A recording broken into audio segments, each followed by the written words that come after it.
Scanning for audio.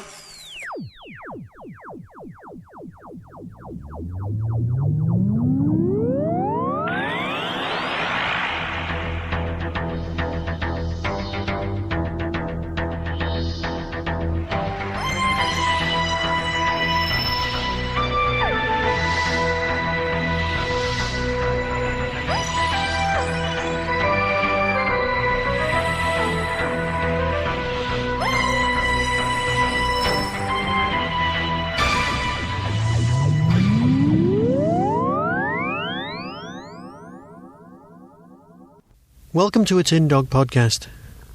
This time, talking about the brand new Paul McGann series, Doom Coalition 3. Now, as always, this is a boxed set, because Paul McGann's Doctor doesn't get to be part of the main range, at least not until there's, well, more decisions made at Big Finish Towers. But because Paul McGann's not part of the main range, he gets to have a narrative that's different. Well, a narrative structure. I mean, let's face it, we've always got beginnings, middles, ends, and we've always got big story arcs, and let's face it, they're all called the Doom Coalition. Though why it's called that is still a little bit beyond me, but I'm quite willing to go with that. That's not a problem. No, the reason that I bring up the fact that this is a different style of narrative is because of what happens in, well, story number 1. Yes, this will be spoiler-free, but bear with me. Story number 1 has, if it was part of the main range and it was an individual release, what I could only describe as a slightly disappointing payoff. But obviously it leads into episodes, well, part 2, part 3, part 4, and narratively speaking, it pays off in spades. But if you'd shelled out your cash and you'd got just that part of the story, then you'd go, oh, right. And you'd probably go, well, it's not much of a cliffhanger, but it's not meant as a cliffhanger. It's meant as something you go, oh, right, and it takes you on and spins its wonderful web around you. Because let's face it, the Doom Coalition stories are just exquisite. The standard of acting is beyond anything we could possibly have hoped for, and it's definitely beyond anything you're seeing on TV.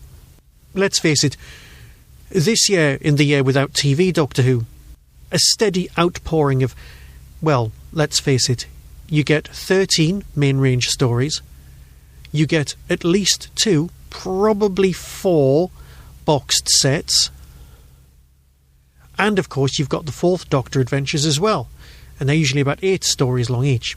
Given that some of those are multi-parters, let's call that 6 stories, and I'm not even going to bother counting the other things that come out around Doctor Who, you know, the Companion Chronicles and short trips and things like that. So all in all, you've got about 22 Doctor Who stories per year coming out from Big Finish. Now, even when Doctor Who's on TV, they're only bringing us 13, 12, possibly 14 stories, depending on what mood they're in. There's always going to be more output from Big Finish, and you would think that would water down the quality, because let's face it, Doctor Who is now, if you want to look at it that way, an audio medium. There are more stories in existence on audio than there ever were in TV. And Big Finish has made it its own. Doom Coalition has proven to us time and time again how brilliant the 8th Doctor is, and Helen Sinclair and Livchenko are brilliant. The pairing of 2 female companions is something that you just don't see very often, and it works. Oh, how it works so well. They are incredibly well-defined characters and incredibly well acted, and story-wise, well, they're given stuff to do that you just don't get to see. These characters are literally given time to breathe and see the world anew. Liv's had a brilliant arc, and yet every time we see her, we learn more. This is what character development truly should be about. Now, we've got characters who are the clockmaker, who's quite clearly the villain. Now, in the trailer, it does sound like Paul Darrow. It's not. But that's not a problem. I'm sure we can have Paul Darrow turn up at some point being someone else, unless somebody's ever going to get around to doing that Blake 7 Doctor Who crossover. They might. You just don't know. Our story opens with us trying to get to Gallifrey and ending up in the 90s on Earth, in England. Of course it is. There's interference with our own timelines. In fact, interference with timelines and anchored moments in history, let's not call them fixed points, is at the very core of this kind of story. It moves on. It moves on to various different locations, including ancient Prague, fairly modern Italy, and the reign of Henry VIII. Yes, for all of those people recently listening to Radio Free Skaro, this is a story set in that period. And the Eighth Doctor just works. Thomas Cromwell makes a massive appearance here, and of course he's voiced by one of the greatest voices in England, but we'll leave it there. We've got multiple storylines happening across time periods. Again, this is the sort of thing that we could only have on audio. Because we've paid our money, we're going to give our attention, we're going to concentrate. This just works. Yes, you can have that sort of thing hinted at on TV, but here, or in a novel, this is where the investiture by the listener, by the reader, gets going. This is where we've given ourselves over to the narrative, and it's so worth it. The payoff is just great. Of course, episode 1 has got the greatest character moments, but that doesn't distract from the other 3 stories, which of course give you just great narrative. Yes, Doctor Who had a lot of running up and down corridors on TV, and yes, there's always people who can't see what's going on, but there's a character, an alien race, a brand new one who appears here, who should only ever exist in your imagination, because, believe me, to imagine them is to see them, and to see them would be wonderful. I don't even want to tell you what they are for spoilers. Yes, the 11 is an incredible villain. Yes, you will let things develop. And yes, characters with certain names are very obvious, but you know what? That's what we're in it for. We're in it for the adventure, for the discovery, for the investigation, and that's what works. I don't want to give you any spoilers, but what I do want to say is that this is simply brilliant. I cannot wait for the next part. And as for the cliffhanger at the end of part 4, March cannot come soon enough, because that's when we get the next section of Doom Coalition. And believe me, this has been a cohesive, incredibly good box set. So if you've ever liked the Eighth Doctor, this is for you.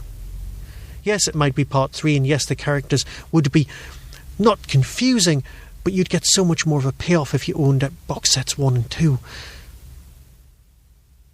So Doom Coalition, yes, you know you like it, and if ever you like the Eighth Doctor, this is for you.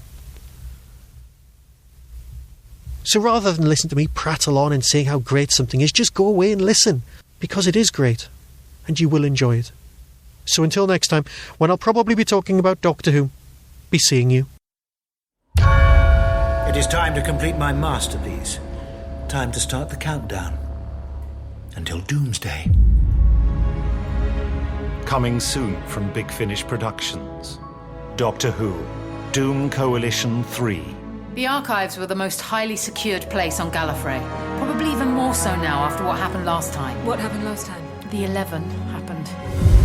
Threads in the web of time are being unpicked by whatever this is. They're in flux, but only in relation to one another. Hear that fizzing noise?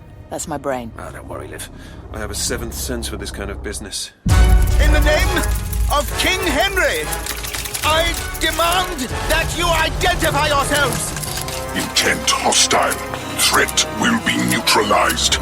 None will stand in our way. I'm Ruth, Helen's daughter. Her daughter? Supervilcom. Superville? Well, that hardly sounds like an evil organisation. What the devil? A devil? Not today, Thomas. Today I'm your guardian angel. I am the clocksmith. I am an artist. And I am everywhere. Time Lords. Honestly, you spend your whole life believing there's only one left, then they start turning up like buses. Big Finish. We love stories. I've never seen it, but this must be what happens. What happens where? When he regenerates.